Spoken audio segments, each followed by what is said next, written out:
Congratulations on making it this far. Here, have some cake. What, you don't like cake?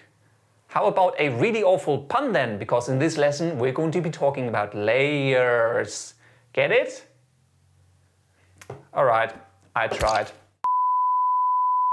We've now covered the basics of how to get your media files into Adobe After Effects, how to create compositions, and how to export them as video files. Now let's jump into Adobe After Effects and look at how we can work with layers to create some more interesting visual effects. Welcome back to Adobe After Effects, and this is exactly where we left off in the last lesson. We're still in the render queue, so let's click into the Space Dance composition. So we're back to where we started.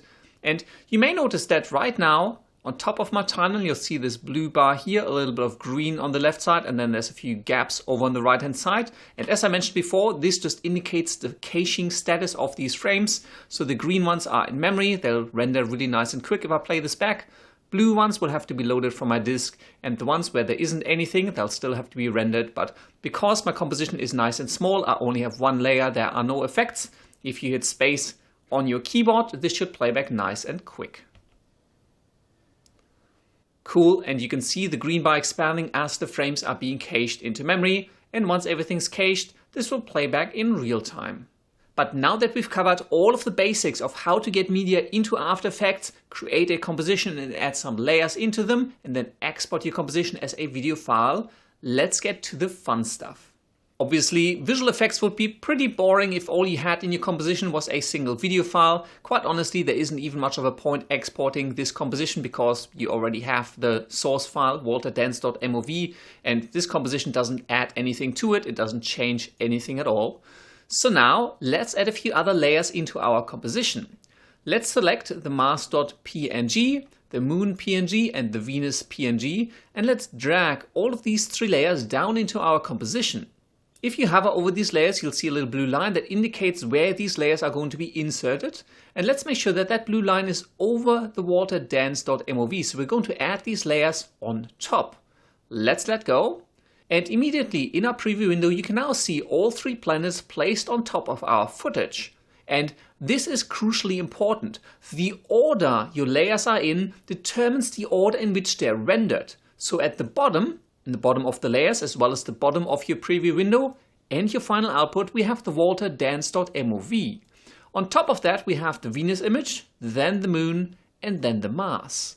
If we take these three images, Mars, Moon, and Venus, and drag them down below the walterdance.mov, in your video they will disappear because now you're rendering the Walter Dance movie right on top. So, because that is pretty pointless, let's select the walterdance.mov and drag that down to the bottom of our composition, so our three planets now again are on top. Right now, however, this looks more like fried eggs than it does like planets. So let's reposition these planets. Your instinct may tell you that you can simply click onto Mars right in the preview window and drag. However, this is going to select and drag our Walter Dance MOV clip because we already have the layer selected and we are clicking onto the area of that layer within our preview window. Let's press Ctrl and Z to undo that operation. And now you can either select Mars down here in your layers, or let's just click somewhere and unselect everything. And now if you click onto Mars in a preview window without anything already selected, we're going to select the Mars PNG layer. And we can drag this around and place it maybe over on the left-hand side right there. Now we can also click on the Moon because we don't have it selected yet and we are not clicking onto the area of our selected Mars layer. Let's drag this one over to the right-hand side of our preview window, and that's going to reveal Venus. So again, let's click and drag this over, maybe over on the right-hand side, down here on the bottom. And now if you scrub through your composition, you can see Walter dancing between a couple of planets. Next, let's scale some of these down. Obviously, we're not going to be astronomically accurate in terms of their relative size, but I think the Moon is a little bit too big as well as Venus. So when you have these layers selected, you'll find a number of dots. So there'll be 9 dots around the outside of your layer. And this actually defines the edges of your layer. So if I select the Walter MOV, and again, either I can do that in my timeline window here, or I can just click on it in the preview window, you'll see these dots on the outside of this video file, so that just determines the dimensions of this layer. And because I have this video selected, I now can't select the Moon. right here in my preview window unless I unselect everything first, which I can do just by clicking somewhere in my timeline window or next to my preview window. Let's select the moon. And now what you can do is you can actually click on these corners or onto the sides and reshape your layer in any way that you want. So you can grab the sides and squish it in, or you can grab the corners and kind of adjust both the width and the height. However, you may not want to accidentally squish your moon. So what you can do, let's undo all of that. Let's grab a corner. And again, this is going to allow us to scale our layer. But let's hold down Shift. And this is going to lock the width and the height so they scale uniformly. So let's just drag this in a little bit and scale the moon down and move that over to the right hand side. And let's do the same with Venus. Let's select the layer. Let's grab a corner, hold down Shift so that we don't squish the layer. And let's scale this down just a little bit and place it over on the right hand side. And it just looks a little bit nicer.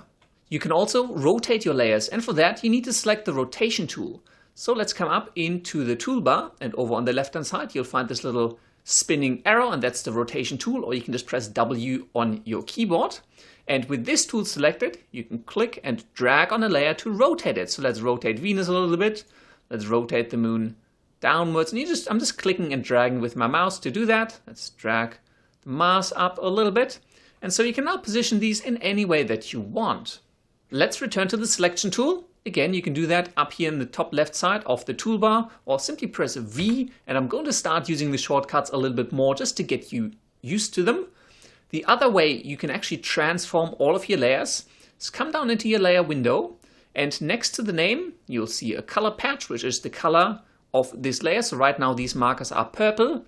If you click on this little color patch next to Mars, and let's change that over to red, you'll see that all of the layer indicators in your preview window have changed color, as well as in your timeline. It is just a way to mark specific layers.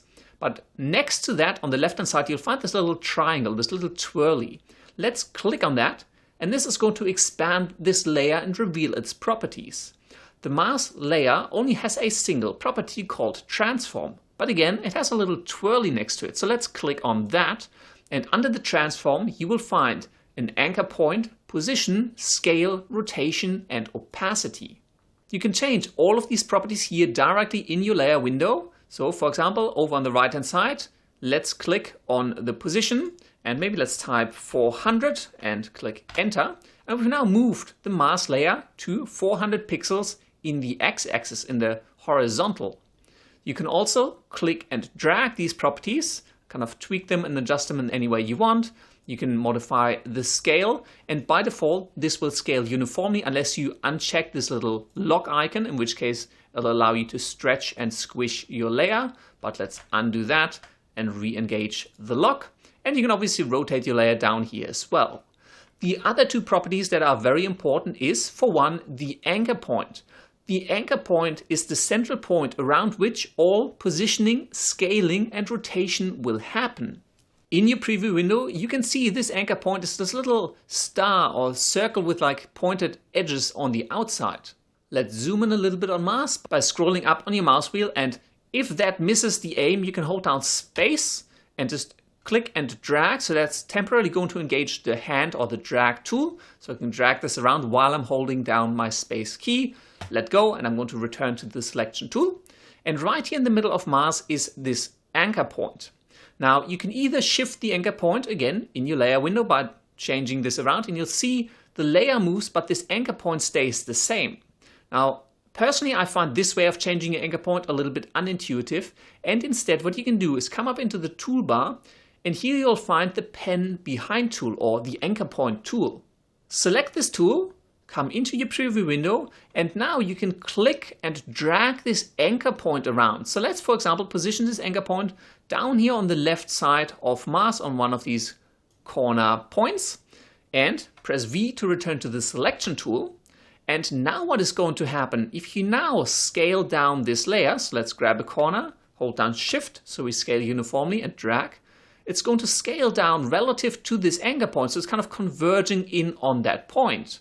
Furthermore, let's zoom out again by scrolling down on the mouse wheel.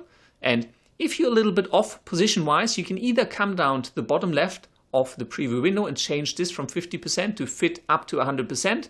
But again, let's learn the shortcuts and simply press Alt and / on the keyboard, and it's going to reset our preview window to fit up to 100%. Let's reselect our mask layer. Let's scale it back up. And this time I'm just going to come into my layer window and just bring up the scale just a little bit. And now let's change the rotation. I'm simply going to click and drag. And now you can see that mask is going to rotate around that anchor point.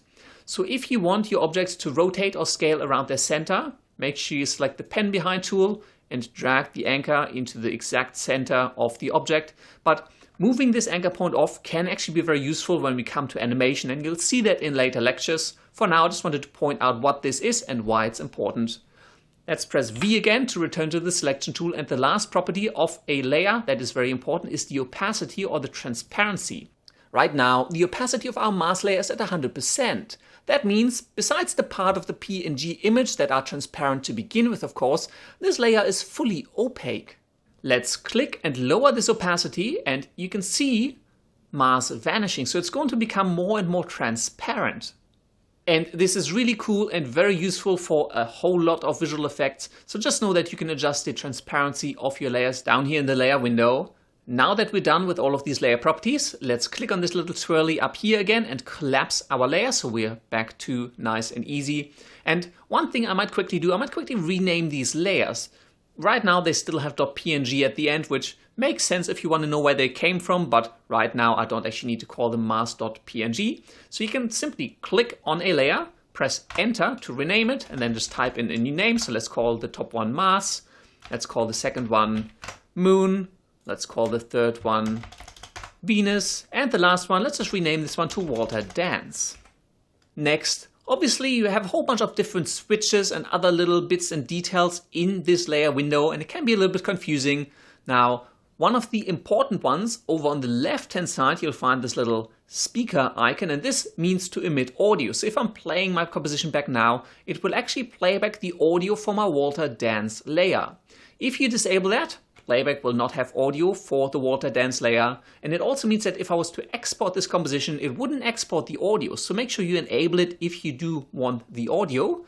And over on the left hand side, this little eye icon, pretty obvious, it's just the visibility on the layer. So if you click on this eye icon next to the mask layer, Mars will vanish. If you disable it for Moon, then the Moon will vanish, and Venus will vanish, etc., etc. And obviously, again, if these ones are disabled and you export your composition, they won't be visible because you're only going to get exactly what you see in your preview window. Let's re-enable all of our layers again, and if this doesn't yet look complicated enough for you, at the bottom of the interface you'll find a little button saying toggle switches and modes, and if you press this, this is going to reveal additional settings for these layers. You can press this button to return to the previous mode. You can also press F4 on your keyboard to toggle between the switches and the modes. And the modes are really important. The modes determine how all of these layers are being merged and blended together. Right now at the bottom we have our Walter Dance clip. The mode, which is the blending mode, is set to normal. And in here you actually have a whole bunch of different ways of merging layers together. On the bottom one, usually I do leave it on normal because there's no layer below it with which to merge. However, let's select Venus, come into the mode switches, click on that, open up this big pop-up menu, and let's change this over to, maybe let's go with Add. You will notice that the way Venus is rendered has changed, and let's just scale this up just a tad, again holding down Shift, and let's drag it over Walter. And you can actually see Walter through it. So Venus is being rendered on top of this Walter Dance layer with an additive blend mode. So if you want to get into the technical details, the way this layer is being combined with the Walter Dance layer changes depending on the blend mode. So maybe let's change this over to color dodge. And again, it's changed slightly in the way these colors interact. And I'm not going to go through all of these. There's a huge amount of different options for interesting effects and all sorts of cool stuff that you can do with it. For now, I'm just going to reset this to normal. So the Venus layer is going to be rendered exactly like the source file looks. But just know that the blend modes are there and that we are going to be using them quite a bit throughout this course. Next, let's talk about the lifetime of a layer. Right now, in our timeline view, if you scrub through this, Walter dances throughout the entire composition and the planets are visible again throughout the entire time of the composition. if you look into these layers, these bars here that define the layer, again, they extend from the beginning of the composition to the very end. However, most of the time when you're working on visual effects and motion graphics, that is likely not the case.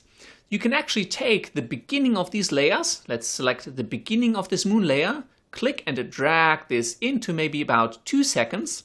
And we've now essentially said the moon layer will only start at 2 seconds into this composition. So if we scrub to before 2 seconds, the moon isn't actually available. It's not even active. It doesn't exist until 2 seconds when it comes in.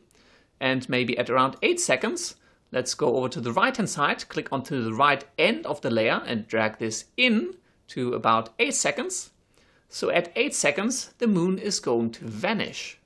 You can also click and drag on these layers to position them somewhere in your timeline. And this is often really useful when you're trying to align multiple clips and kind of, blending different things together with a certain timing. So you can just drag these around.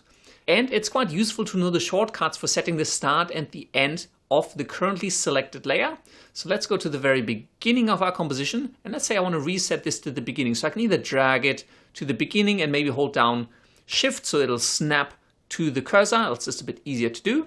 But let's undo that. Let's not do that. Instead, let's press Alt and left square bracket. And that'll snap the beginning of this layer to our timeline indicator.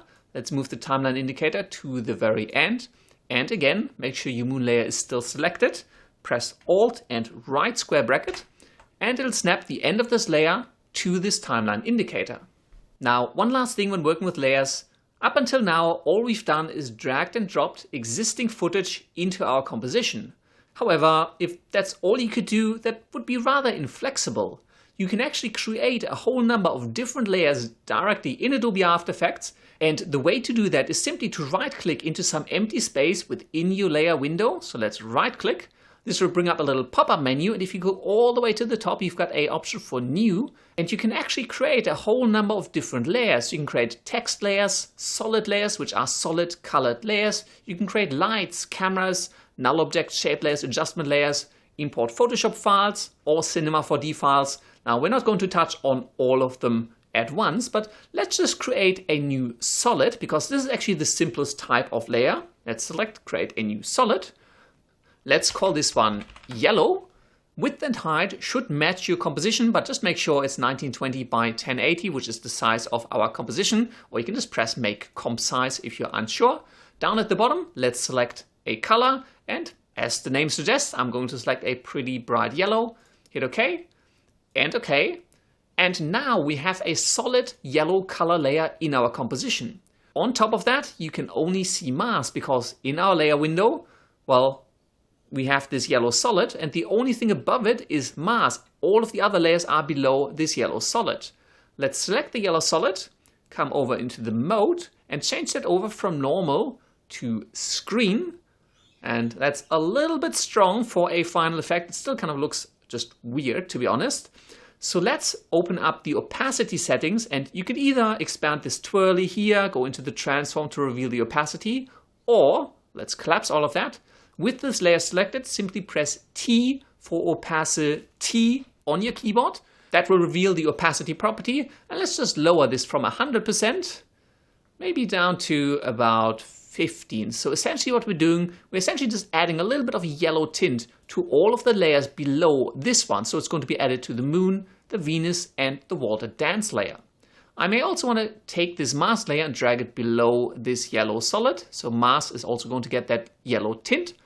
And now I could export my composition and I'd have water dancing between a number of different planets and everything is a little bit tinted yellow. Obviously, all of that is still pretty basic, but I do hope that you're starting to get a feeling for how to take different visual elements and composite them together. In the next lesson, we're finally going to get into how to apply effects to all of our layers and start having some real fun.